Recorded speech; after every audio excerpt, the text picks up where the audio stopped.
today is how to get into your main sling and how to go upside down safely. So this is something that takes a lot of practice and a lot of self-confidence to be able to achieve and eventually be able to let go. And when I teach my group classes, the very first time we go upside down for a very short time and people are very tense. And then by the end of our 6 or 8 week session, people are going upside down very confidently. So the more you do it, the more you practice, the more confidence you will build. So what we're going to do is you're going to reach behind your bum and you're going to butterfly your hands wide. You're going to stand behind your trapeze and you're going to reach for the edge of the fabric. And this is something else that's really important. When I mean the edge of the fabric is you're going to find the fabric and find the very edge stitching. Okay, this is a very, very, very important cue because I've seen people just grab anywhere and think that it's the edge. And then when they go upside down, it causes some issues. So I want you to stand behind your trapeze. Just watch first.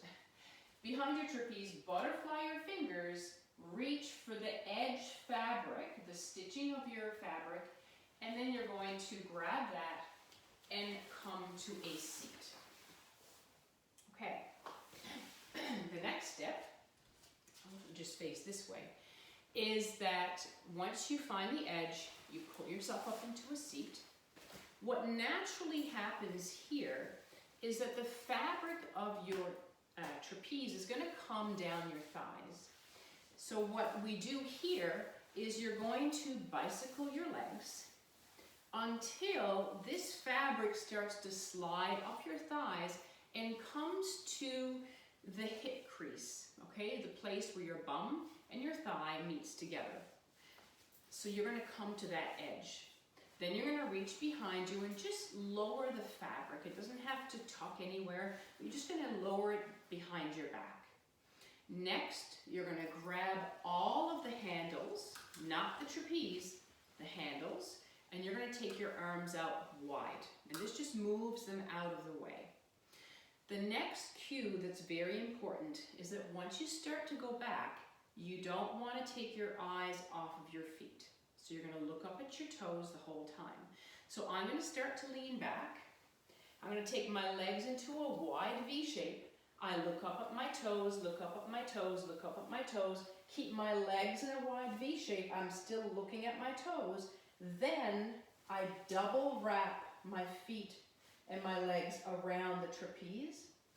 I'm still holding onto my fabric. Then I slowly lower my hands down the longest strap.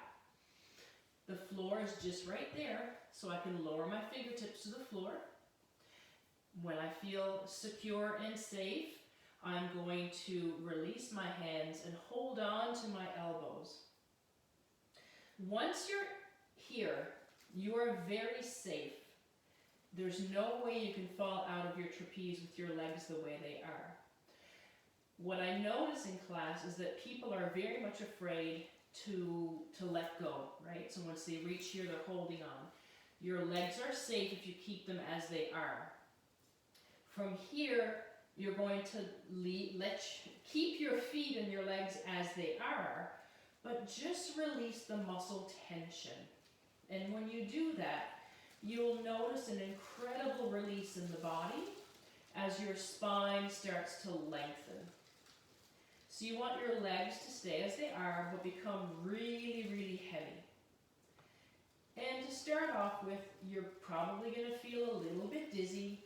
You might feel a little lightheaded. You might feel pressure in your head, and that's normal. But as you continue to practice, this sensation will start to go away. Now, to come out of your trapeze, you're going to reach for your longest strap. You're going to lift your chin up towards your chest and look up at your feet. You're going to unwind the legs, look at your feet, take the legs wide, keep looking up, and then pull yourself all the way up. Now, from here, what's really important is just not to hop out of your trapeze right away because you might feel a little bit dizzy. So you're going to take your arms in front of your fabric and you're going to lower your head on your hands and just pause here to take a little break until you feel this lightheadedness or dizziness start to dissipate. And when you feel ready, when you feel safe, you can lower your feet to the floor and come all the way up.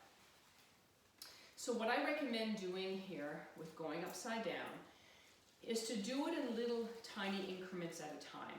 So your first time, you probably just want to stay for 20 or 30 seconds and then come up, do something else, try it again, go down for another 20 or 30 seconds, and then come up again, take a break.